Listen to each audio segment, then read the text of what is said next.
চিচিঙ্গা আলু দিয়ে ডিম, পটল ভাজি আর ভাত। তো চলুন আজকের ব্লগ ভিডিওটা শেয়ার করি। আমার তরকারিটা কিন্তু খেতে অসম্ভব মজা হয়েছিল। তো কী দিয়ে কী রান্না করলাম সেটা নিয়েই থাকছে আমার আজকের এই ব্লগ ভিডিওটি।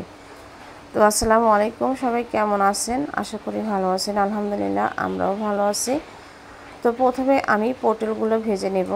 তো পটলের খোসা অবস্থায় ভাজতে বা খেতে আমার বাসার সবাই বেশি পছন্দ করে, তাই আমি এভাবেই সবসময় ভাজি করি।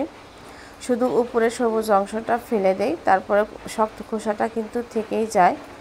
তারপর একটু চিকন করে কেটে তারপরে আমি ভাজি করি।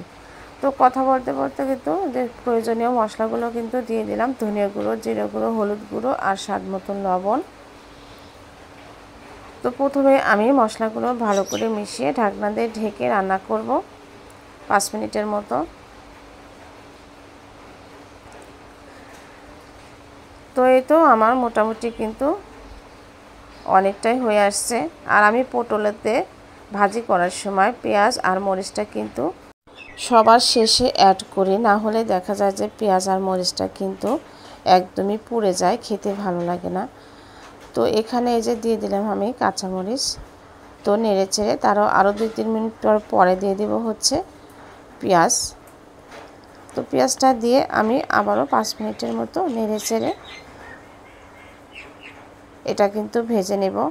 আর এভাবে পটল ভাজলে অনেক বেশি মজা হয়। অনেকে আছে খোসা ছাড়িয়ে ভাজি করে, সেটা খেতে আমার বাসার কেউ পছন্দ করে না। তো যার কারণে আমি এভাবেই পটলটা ভাজি করি। তো এর মধ্যে কিন্তু আমি চুলায় যে ডিমটাও সিদ্ধ দিয়ে দিলাম।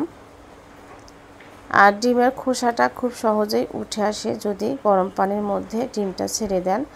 আর যদি একটু অল্প লবণ দিয়ে দেন তাহলে ডিমের খোসা খুব সহজেই কিন্তু ছাড়িয়ে নেওয়া যায়, কোনো রকমের ঝামেলা হয় না। না হলে ডিমের খোসার সাথে দেখা যায় যে ডিম কিন্তু উঠে আসে, এটা খুবই বিরক্তিকর আর দেখতেও ভালো লাগে না।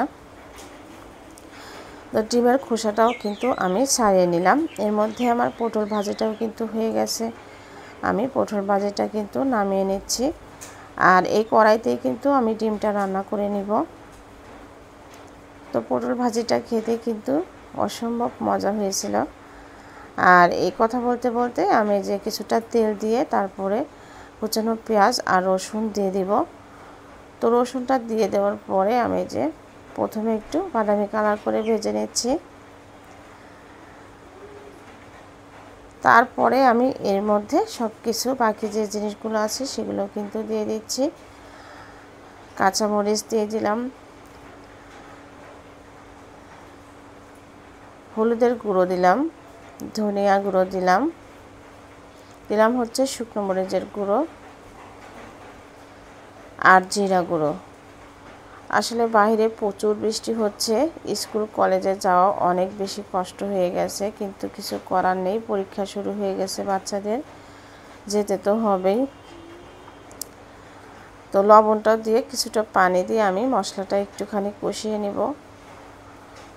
তো কষিয়ে নেওয়ার পরে এখানে আমি এই যে আলু আর একটা চিচিঙ্গা কিন্তু আমি কেটে ধুয়ে পরিষ্কার করে রেখেছিলাম, সেটাই কিন্তু এর মধ্যে দিয়ে আমি তরকারিটা ভালো করে কষিয়ে নেব।